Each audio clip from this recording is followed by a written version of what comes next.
Hey, if any of you guys have been watching this channel for a while, you'll know that the RMZ 250's had a real stalling issue for the last couple of races.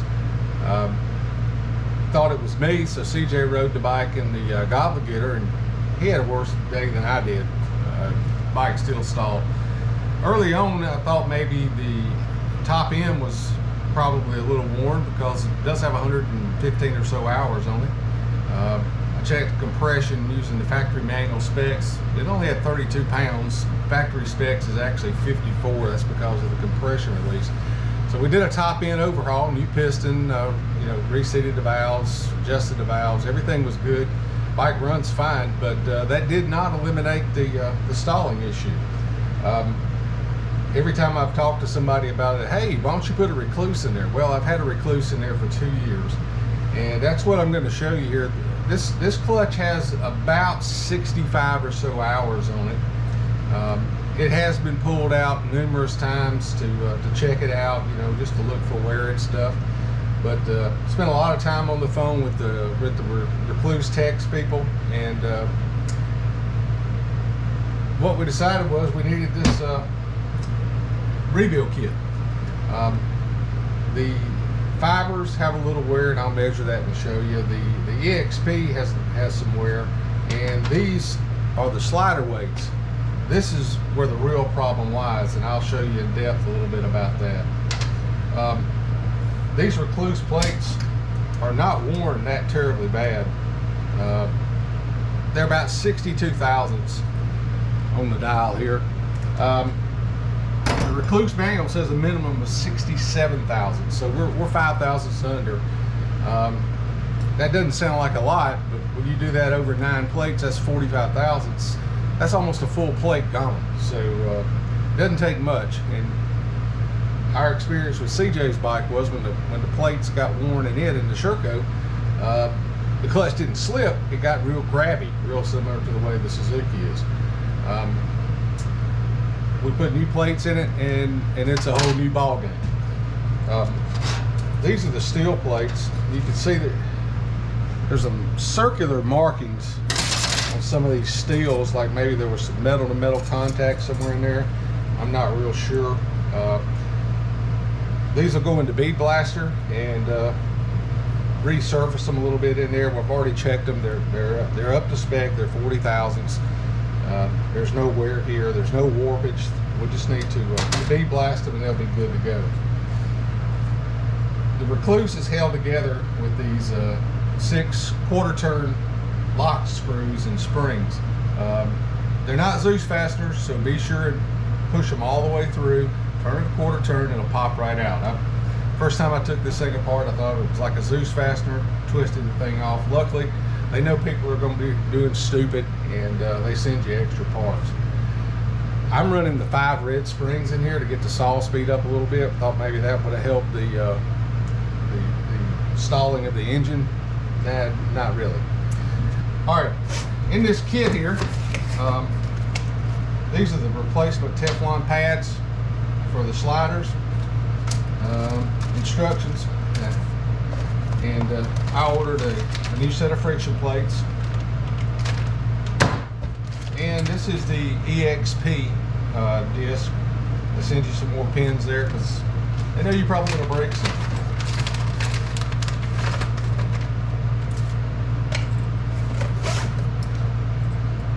I measured the difference on the friction side of both of these EXPs, and quite honestly, there's really not a lot of difference. I'm looking at 419 here and 419 there, and I've gone around several times and checked it using a depth micrometer on the new one here. Got about 13 thousandths. And on the old one,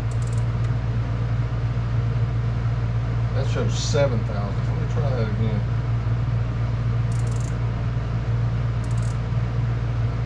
It's about 11 thousandths. So there's, between machining tolerances, there may be a little bit of wear here, but the problem is not with the friction surface on the EXP. The problem is on the inside of these things. You'll see here, this is where the weights ride. They go right in there, and the weights ride up and down those ramps, and when they expand the two halves, and that's what engages the clutch.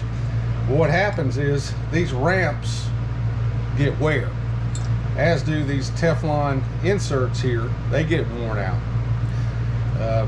Rekluse recommends every 50 hours taking this thing apart and replacing the Teflons. In my case, there was a little bit of wear here on the EXP ramp side, and I just elected to go ahead and get all new parts. It may have worked, it may not have worked just by replacing the Teflons on here, but instead of taking a chance, just going to do it and be done with it. See, on the new plate, there is some machine marks. That's all you can really see. What was happening with the clutch is this thing, the weights would slide out and they would get stuck. And when they get stuck, the EXP disc is expanded, the clutch is fully engaged, you stomp the brake and you kill the motor. Give you a quick idea of how this actually goes together. The weight slides in and out, you see it spreads that. That's how the thing works, and the springs hold it together. But some of these Teflons look to be okay.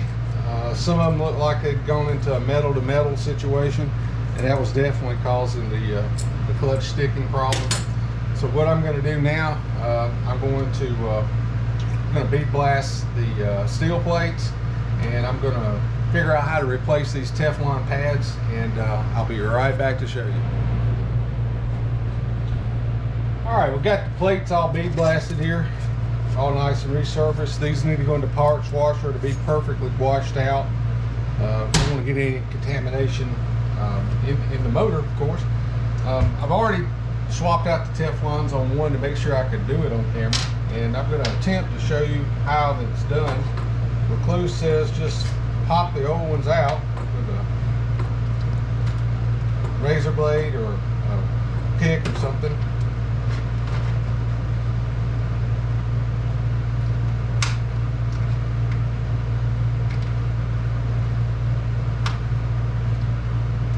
Alright, then you just there's a small pocket that the Teflon actually fits in, kind of a press fit. Put the pad in place, and Rekluse recommends taking a screwdriver, flat blade, and just push it down in there.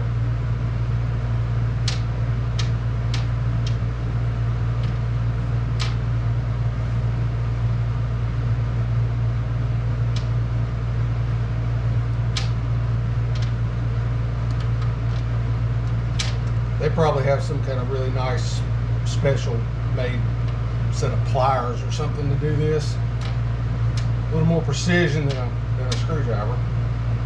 But that's how you do it right there. You just pop those things out. I'm going to do the rest of them here. We'll turn the camera off. It's kind of boring, so I'll be right back. All right, we got them all put in here now. Rekluse actually sends you a few extras. They know that you're going to screw stuff up. I forgot earlier to show you the full height thickness of the clutch stack. Compare that old stuff to new stuff. Let's see what we got here. Looking at 853 thousandths for that 854, 853 with the old plates.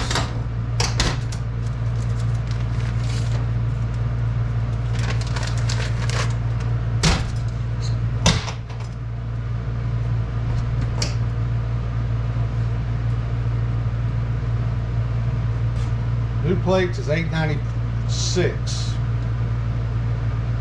896, 897, 900, depends on how you measure. So you can see there's a good bit of difference between the old plates and the new plates. Now, again, before all this goes back in, all these frictions need to be soaked in oil for a few minutes. The Rekluse recommends 5, and the assembled EXP disc needs to be soaked in oil as well before it goes back together. All right, speaking of back together, let's put it back together. Put the slide weights in there.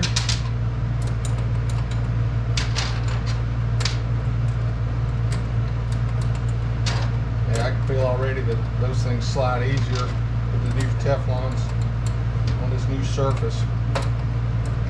All right, that's all together. Then we put the other EXP half on. Drop in 3 springs and screws.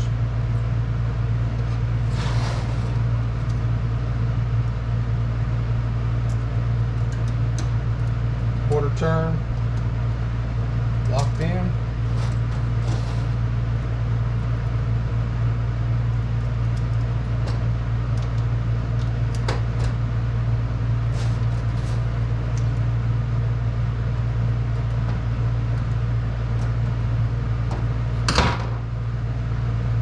We're good there. Put the other 3 in.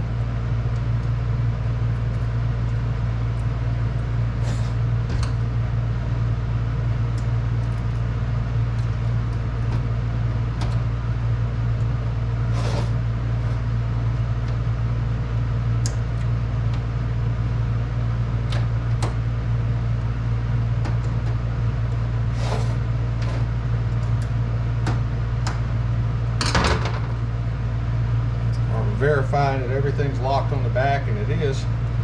Now we're going to push these slide weights, go out, and they come in.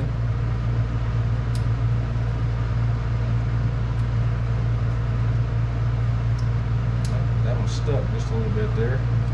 There it goes. Just had a little piece of Teflon there. Teflon may be off a little on that one.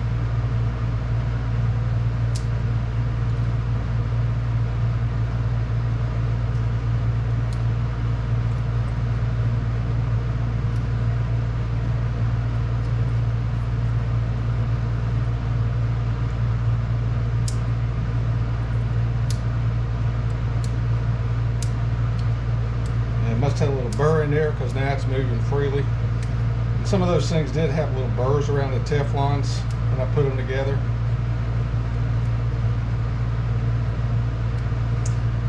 And that's all there is to rebuilding the Rekluse EXP. Once again, you need to soak the EXP disc and the fibers in motor oil before you put them together. The steels, not necessary. You just want to make sure they're cleaned up. And when it comes to steel plates, by the way, there's 2 sides to a steel plate. Many people don't realize that. There's a sharp side and a round side, the way these things are stamped out. I've always been taught in my 40 years of working on bikes that put the flat side out. But the main thing is, from what I understand from talking to a lot of tech folks, is make sure they're all the same direction. I just like the flat side out. You can feel it with your fingers. I stack all my flat sides out. That's supposed to make some kind of big difference. Don't know if it really does or not, but there it is. Anyway, we're gonna soak these plates in some oil, and I'm gonna put the clutch back in the bike, and we'll give it a ride and see how she does.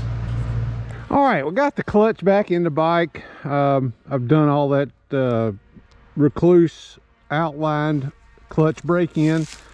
I didn't want to bore you with all that stuff because there's a million videos out there with how to do that silliness, so it's got to be done. Listen, when I put this thing back in, the clutch did not auto release until after the break-in.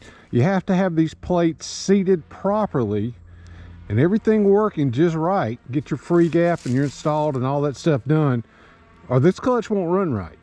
After the break-in, I had to readjust the free play gap over here on the clutch lever.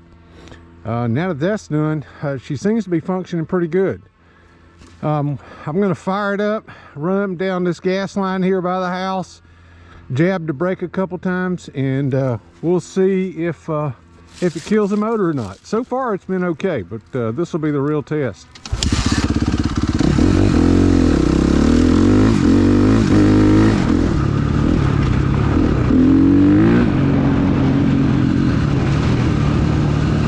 Washed out since I was out here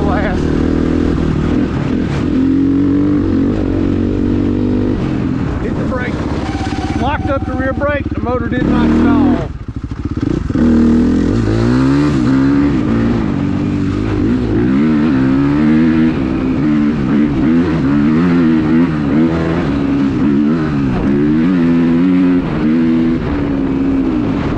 Locked the rear brake, it is sliding the rear wheel, the motor did not stall.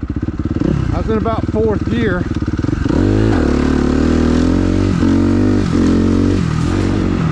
So at high speed, clutch is doing what it's supposed to do. Let's see about low speed stuff here. Lock the rear tire up. I'm probably in 3rd gear. It seemed to work pretty good. There's 3rd gear.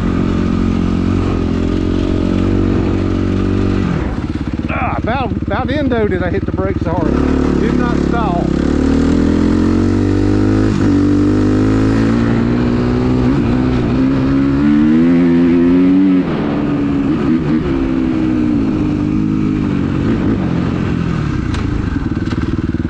Came to a good stop here without using the clutch.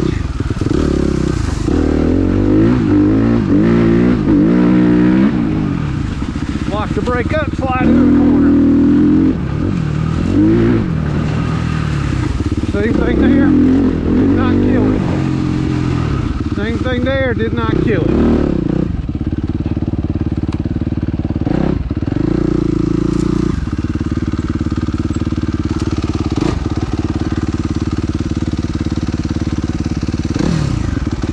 Check the free play here.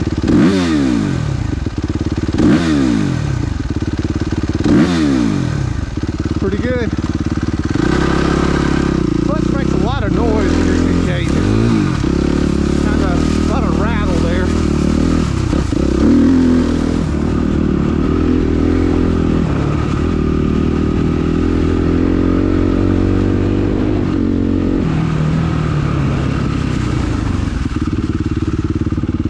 Yeah, I'm not using the clutch at all, and I can hear it come out of engagement. I've got those red springs in it, so the stall speed is pretty high.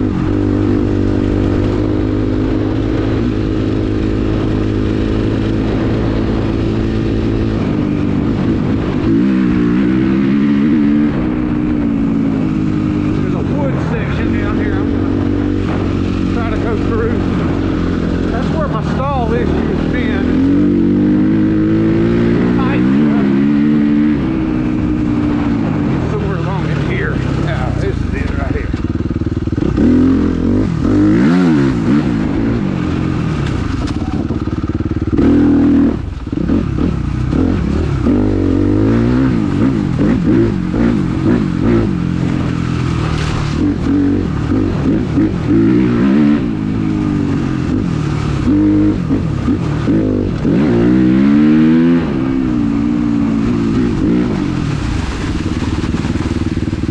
Oh yeah, she's coming out of engagement really easily.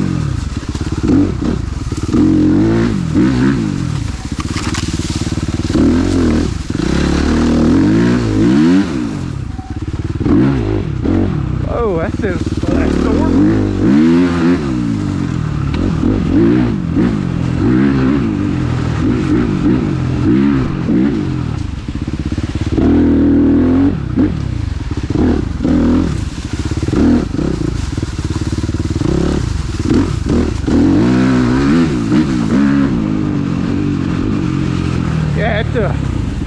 Yeah, it really locks up and slides well without killing the motor.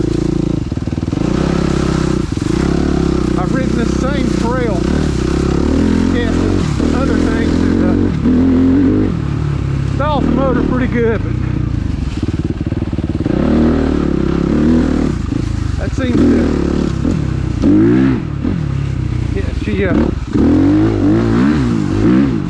hits pretty good too.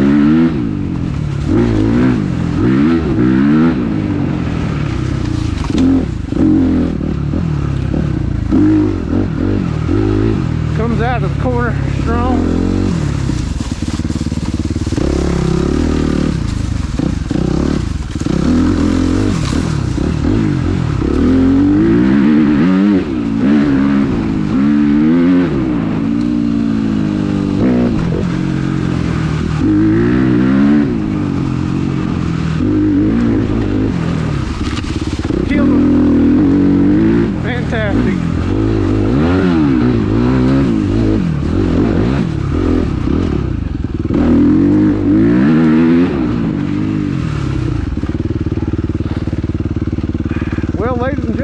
like the stall mystery is solved.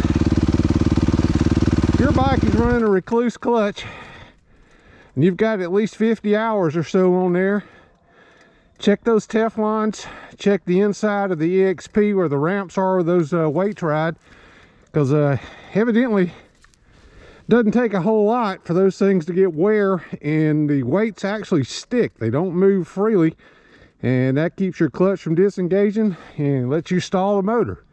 So fresh top end, fresh Rekluse. Now all I got to do is make a decision on which bike I ride in the last race of the year. I really want to ride the Zook because it looks like a fast course, but we'll just have to wait and see. Thanks for watching. Please like and subscribe.